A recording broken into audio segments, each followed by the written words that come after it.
Hola a todos, ¿cómo están? Hoy estamos presentando un nuevo programa de estrategia y liderazgo. Mi nombre es Horacio Ferraro y habitualmente nos acompaña Gustavo Pícola, que hoy no estará presente y se reintegrará el próximo programa. Hoy vamos a tratar un tema que es de mucha actualidad, que tiene que ver justamente con las plataformas digitales.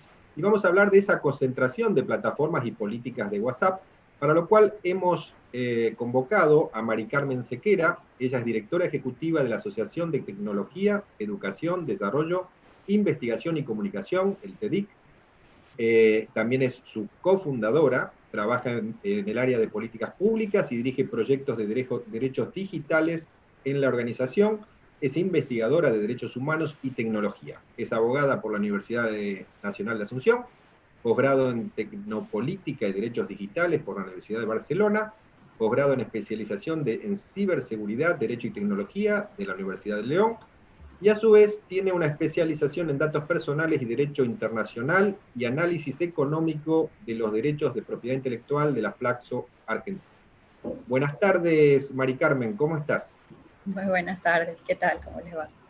¿Qué tal? Bueno, un gusto que estés con nosotros y justamente hoy vamos a abordar un tema que es de mucha actualidad a raíz de lo que ha salido, digamos, en cuanto a las nuevas políticas de privacidad, en este caso de WhatsApp. Ahora quisiéramos que nos comentes un poco qué implican los nuevos términos en esa plataforma para la privacidad del usuario. Sí, las políticas privadas, las políticas de políticas internas de las plataformas de contenido, en este caso puede ser WhatsApp, también pueden ser otros tipos de plataformas que conocemos, que puede ser Instagram, Pinterest, Twitter, y otras tienen políticas internas de modificación, o sea, políticas internas en cuanto a la moderación de contenido y también las políticas internas con relación al tratamiento de datos personales y privacidad. Estas son políticas que obviamente las leyes de estos países donde están albergadas estas empresas les permiten y les obligan justamente a cuidar y tener esos estándares. Entonces, por ejemplo, en la Unión Europea, para que este tipo de aplicaciones operen, deben tener sus políticas transparentes. Entre una de ellas tienen que ser políticas de tratamiento de datos personales, también basadas en lo que ellos le llaman GDPR, que son las leyes de datos personales de la Unión Europea. Y esto son modificaciones que en busca de la transparencia y de rendición de cuenta que se le está presionando a estos tipos de empresas. Lo que hacen estas empresas es mantener y actualizar y comunicar y notificar a sus usuarios de cualquier modificación.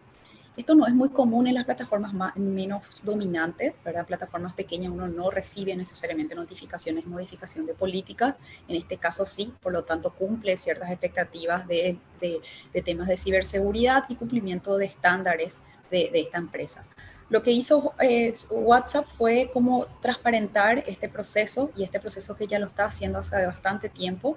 Facebook compra la empresa de WhatsApp en el año 2014 y obviamente lo que dice es que si bien no va a unir en ese momento esa plataforma con sus bases de datos de su actual empresa, que es la más grande, Facebook, en esto no se da en la Unión Europea. Esto es muy interesante porque también hay que entender el rol de las regulaciones de los estados y de las uniones de los estados con relación a estas políticas y modificaciones de políticas.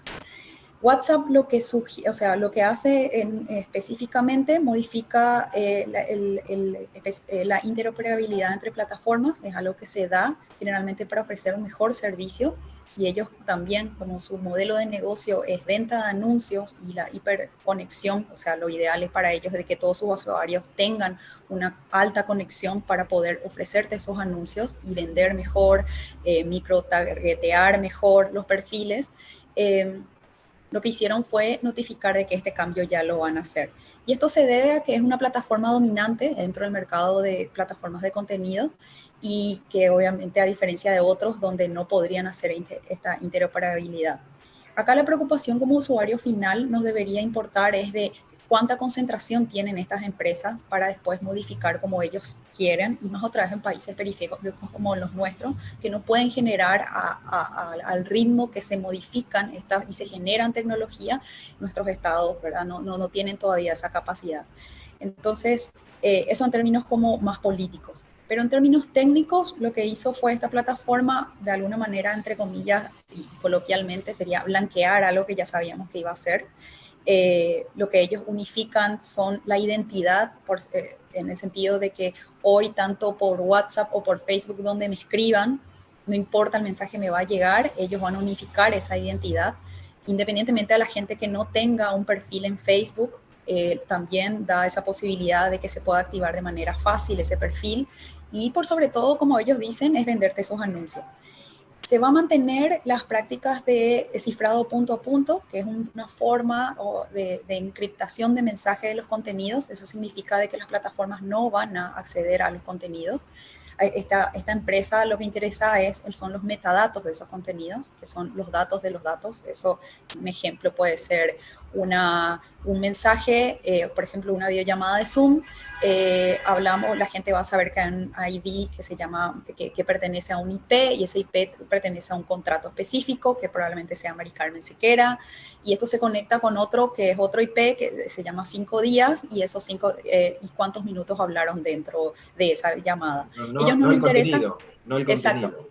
No, nunca acceden al contenido, pero sí acceden a toda la información que acompaña el contenido, que forma parte también para las doctrinas, al menos de América Latina. En el caso de Sher versus Brasil, hay una sentencia súper interesante de la Corte Interamericana donde cuenta de que los metadatos también forman parte de la comunicación.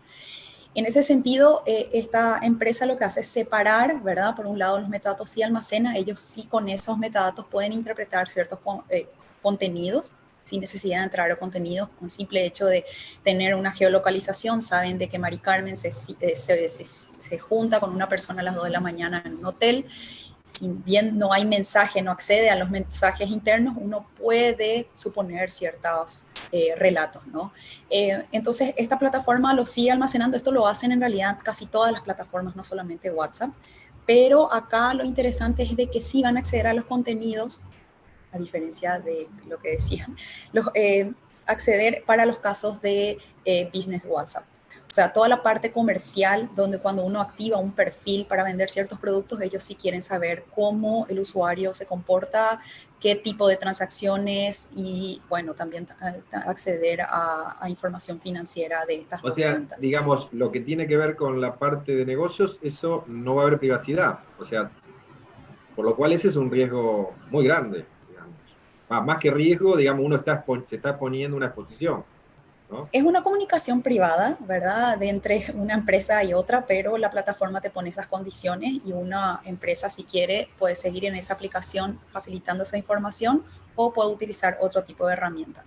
Acá lo preocupante es de que, a diferencia de en otros países, en el norte global, donde la conexión de Internet generalmente es mucho más accesible en cuanto a lo que es el acceso a Internet relacionada a los salarios mínimos, aquí cuesta bastante tener una tarifa plana de Internet, lo cual lo que tenemos, y la mayoría de la población en Paraguay y en América Latina vive pagando una Internet muy cara porque compra diariamente. Esos son costos mucho más altos y los famosos paquetes de datos. Y ahí viene acompañado de una figura se llama Zero Rating, que es tasa cero de una aplicación gratuita, entre comillas, que después obviamente el servicio te cobra de otra manera, pero uno siente que es gratuito y en realidad la persona que tiene ese acceso es ilimitado durante todo ese tiempo de acceso a ese paquete específico. Entonces, por más que nosotros propongamos como organización especializada en temas de tecnología, propongamos que seamos más conscientes y cambiemos nuestros hábitos en Internet, utilizando otras herramientas menos violentas a nuestros derechos humanos, nos encontramos con este contexto, lo cual tenemos que ser también muy conscientes de saber qué tipo de sugerencia vamos a dar como comunidad técnica en países donde obviamente nos encontramos con este tipo de situaciones. Claro, ahora, y ahí es... Sí. No, te pregunto, Mari Carmen, o sea, resumiendo un poco, digamos, los riesgos o la exposición que tienen ahora las personas, los usuarios. Lo que vos comentás en la parte de negocios, ¿no? Ahí hay una exposición total a las conversaciones que tengan con los clientes o partes relacionadas. En la parte, digamos, individuos, ¿no? En la forma particular, sería solamente que van a unificar el perfil. Digamos, esa sería la diferencia. Y ahora lo que van a hacer... Sí. Exacto. Y esa unificación también se va a dar con Instagram. Lo que ellos quieren hacer como un servicio único de mensajería, por lo tanto uno ya, o sea, un periodista no, si me escribe por Instagram o por WhatsApp, no van a saber dónde, pero a mí me va a llegar a una sola mensajería el mensaje. Yo voy a saber a qué red estoy respondiendo, pero también ahí el riesgo tiene que ver que cuando uno unifica el ID de estas redes, ponen en riesgo también situaciones de perfiles particulares, como el caso de los periodistas con relación a sus fuentes, ¿no? Lo ideal es de que no sepa mi perfil privado de Instagram para poder mensajear sobre una información Claro, bastante y, riesgosa. claro, y también el hecho de las distintas redes, hay gente que utiliza una red para ciertas cosas y otras para otras, ¿no? Digamos, el hecho de unificarla, que un tercero unifique, porque hay gente que se siente más cómoda a lo mejor para ciertas cosas particulares manejarlo por una red y ciertas cosas comerciales o de negocios por otras redes, ¿no? Al estar Sí, unificado, ahí es como que se mezcla un poco todo, la parte personal con la parte profesional, laboral, ¿no? exacto, y depende, también hay perfiles donde en una red social haces un discurso público, de interés público, porque te gusta hablar de política, pero otras te gustaría levantar fotos Claro. de gatitos. Entonces, independientemente de eso, la gente no necesariamente tiene que estar trabajando en un negocio, pero también está relacionado a eso. Cuando hablamos con los representantes de América del Sur sobre estas son modificaciones que ya se estaban dando hace un año en esta red social y suelen hacer consultas en América Latina con relación a estas modificaciones. Y son procesos lentos también de discusión. Nosotros habíamos puesto sobre la mesa esta preocupación del ID con perfiles específicos, defensores de derechos humanos, periodistas, que estamos hablando de perfiles también que tienen otro tipo de riesgo en contextos como en nuestros países. Claro. Y bueno, lo que ellos nos respondían de que la mayoría de la población, independientemente de esos perfiles, consideraban más cómodo justamente unificar esto. Por eso también la mayoría también de muchos de los perfiles lo que hacen es utilizar plataformas de terceros para unificar esta forma de comunicar. Entonces ellos ahora lo que quieren es concentrar también esa Claro. parte, no solamente Claro, tercerizar. pero Mari Carmen, te pregunto, porque ahora estamos hablando de unificar. Ahora, utilización de información, WhatsApp con Facebook, eso se venía utilizando hace tiempo, digamos. El hecho de los contactos, unos contactos que uno tiene a lo mejor en WhatsApp, le aparecen después en Facebook, ¿no es cierto? O sea, esa utilización, lo que estamos hablando ahora es unificación. Y también después, o sea, estamos hablando que negocios va a ser, digamos, transparente o va a ser abierto. Pero eso no implica que en el futuro la parte, digamos, personal sea también abierta, ¿no? Ese es el riesgo y no es solamente una prerrogativa, o sea, perdón, no es una preocupación que tienen solamente estas empresas, también tenemos nosotras esta misma preocupación, porque si bien estas empresas pueden cambiar de opinión, hay una alta presión de parte de los estados, específicamente de los estados que tienen también un despliegue en temas de militarización, ¿verdad? Inclusive en la parte online, de obligar a esta empresa a facilitar información también de los contenidos. Y entonces están las políticas o sea, de descifrado o desencriptación Claro. de la información y con el fin que nos parece legítimo pero preocupante con relación a los cibercrímenes, terrorismo que utilizan en Internet y también pornografía infantil, que son totalmente ilegales, pero que con esa excusa también se utiliza maneras desproporcionales de otro tipo de comunicación que creemos que es la mayoría de las comunicaciones que existen en Internet y que las cuestiones ilegales ocupan un lugar importante, pero no creemos que sea toda la comunicación del mundo. Entonces, creemos que hay que buscar medidas de necesidad y proporcionalidad de aplicación de los derechos humanos al momento que se creen este tipo de políticas. La presión es altísima de descifrar esto. Sabemos de que hoy estas plataformas dominantes tienen esa fuerza política de poder decir no. El caso, por ejemplo, de Brasil, cuando Brasil el año pasado, antepasado, había bloqueado WhatsApp por unos días. Lo bueno fue que se apeló, fue un caso de una sentencia donde un juez solicitaba en primera instancia el acceso a contenido, un tema bastante controversial también, y que WhatsApp se negó a dar porque simplemente no tenía guardado en sus servidores. Por lo tanto, lo que hizo fue que esta sentencia anulase la entrada de infraestructura, o sea, hizo una afectación al principio de neutralidad de la red en todo el territorio de Brasil, donde, bueno, de manera fácil también Brasil utilizó otro tipo de redes sociales y migró a otras diciendo, bueno, si me sacas WhatsApp me voy a otro. Pero insisto en esta situación compleja, donde también tanto en Brasil como en Paraguay existe el WhatsApp gratis, la implementación de las promociones de cero rating, que también es bastante cuestionable en las políticas de los principios de neutralidad de la red. Ahora, con respecto a los gobiernos, no sé, ¿cómo deben encarar estos desafíos y cómo estamos hoy, digamos, a nivel gobierno, ¿no? O gobierno, porque hablaste también, mencionaste que la Unión Europea tenía diferentes enfoques o no se iba a producir el mismo efecto que se está viendo ahora, ¿no? Con el tema de WhatsApp. ¿Cómo están los gobiernos? ¿Cómo está nuestro gobierno? ¿Y cómo deberían enfocarse, ¿no?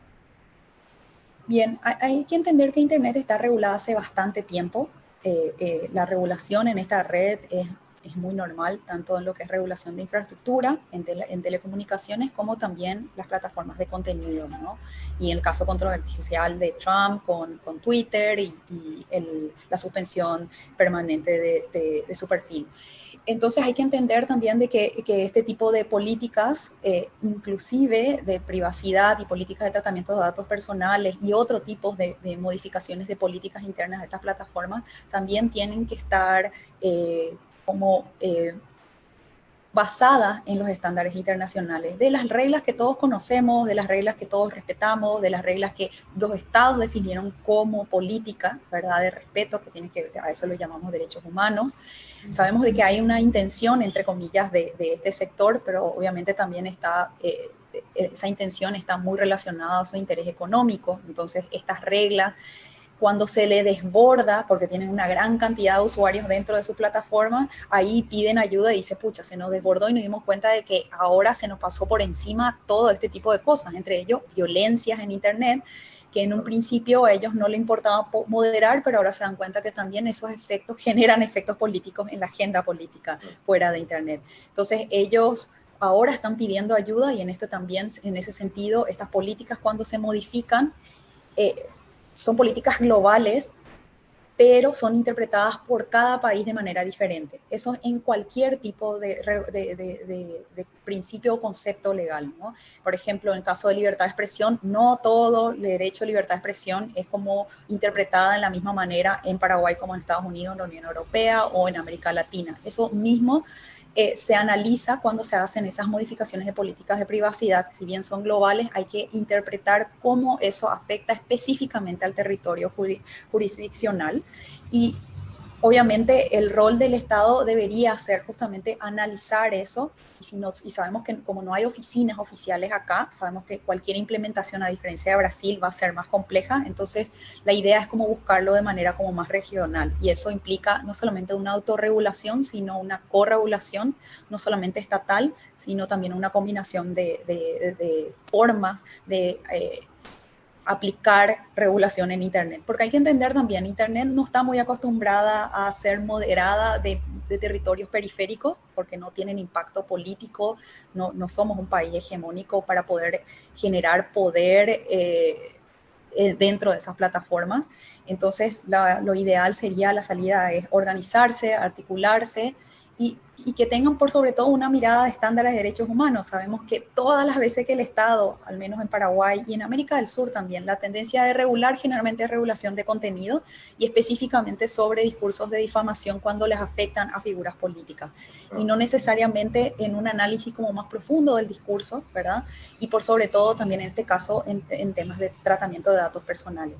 En Paraguay, si te digo específicamente y de manera un poco irresponsable, porque no hay todavía un análisis especializado en este tema, es que como no tenemos leyes de datos personales, hoy cualquier persona puede generar cualquier plataforma aquí y puede hacer tratamiento de lo que sea.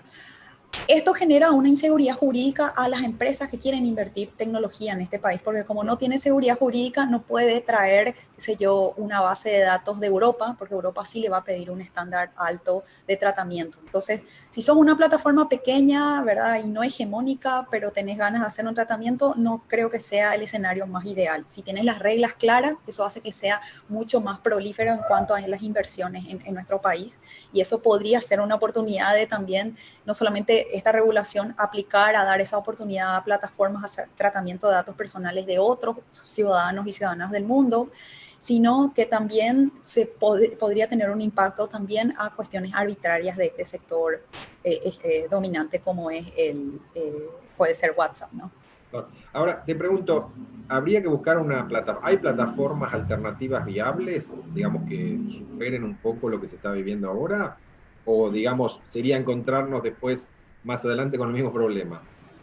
Y vos sabes que lo que acabaste de decir como último, me parece que va a haber el mismo problema. Primero porque estamos hablando de una Internet súper centralizada. Entonces, las propuestas que te puedo dar como alternativas, entre comillas, pueden ser interesantes acá a corto plazo, como Telegram, Signal, ¿verdad? Que generalmente hablamos donde ellas sí tratan de competir con WhatsApp, entonces buscan que sus políticas de privacidad sean una forma de competencia mejor que la de WhatsApp y buscando que los usuarios confíen en sus plataformas desde esa mirada, desde derechos humanos y privacidad por diseño y otros conceptos. Lo que pasa es que cuando hablamos de una Internet centralizada, significa de que cualquier cosa que no le gusta a esa empresa o cualquier cosa que a un Estado no le gusta lo que hace esa empresa, puede afectar a los usuarios que están utilizando esa aplicación, tanto en WhatsApp, Telegram, porque estamos hablando de una empresa centralizada, servidores centralizados, entonces las reglas suelen ser un poco más arbitrarias. En cambio, si usamos unas aplicaciones como se utilizaría como P2P, con infraestructura P2P o otros tipos de tecnología donde descentralizan la comunicación, significa que si hay un ataque a un servidor, no se cae la comunicación porque utiliza otra ruta, otro servidor para comunicarse. Eso es mucho más interesante, solamente que estamos hablando de una tecnología que quizás no sea tan bonita como las plataformas que utilizamos ahora. Todavía tienen un diseño bastante poco estético, lo cual hace que tenga un rechazo importante de una población que está acostumbrada a buenos diseños, a temas de usabilidad, ¿verdad? Que también es muy importante, porque temas de usabilidad significa que también incluir a otros tipos de población, que pueden ser o adultos mayores o menores, ¿verdad? O niños y adolescentes que tienen otra forma también de interactuar con la tecnología. Entonces, sí hay alternativas, como vos mismo lo dijiste, una alternativa que puede tener el mismo problema más adelante. Por lo tanto, sería bueno repensar un poco desde el lado más ciudadano de entender cómo funciona Internet, cuán importantes son nuestros datos, cuál es el modelo de negocio de estas plataformas para poder entonces definir con mayor conciencia cómo voy a habitar esas plataformas. Yo no estoy muy en de acuerdo de cerrar WhatsApp, pero sí ser consciente de cómo funciona este modelo de negocio y yo tener la posibilidad de elegir otra app mientras para poder hacer otras comunicaciones, y eso sería ideal que yo pueda elegir. Y también más adelante empezar a profundizar cómo debería ser una Internet como más, descentralizada, más segura para todas las personas, más abierta, y eso significa que estamos hablando de empresas que no deberían ser monopólicas. Mari Carmen, estamos llegando al final del programa. Quisiera que si nos podés comentar o por lo menos transmitir a la audiencia qué recomendarías en cuanto al manejo de datos, ¿no? El manejo de las redes al usuario común. O sea, ¿cuáles son tus recomendaciones para, digamos, para tener cierta tranquilidad en cierta medida de que se está manejando con algunos parámetros razonables? Bien, para mí el primer punto para el cuidado de la privacidad es un derecho, entonces el Estado debe de garantizarnos ese ejercicio. O sea, para mí, por otro lado, también el sector privado que genera estas aplicaciones es el responsable de nuestra seguridad. No puede ser que cada vez que viene una nueva aplicación, el usuario final tiene que aprenderse todas las nuevas aplicaciones y entender todas las nuevas formas de protegerse, porque, bueno, estos intermediarios de nuestra comunicación... Aparte, discúlpame, aparte nadie lee la política de privacidad, que es algo larguísimo y, digamos, hecho por abogados. Sí, exactamente.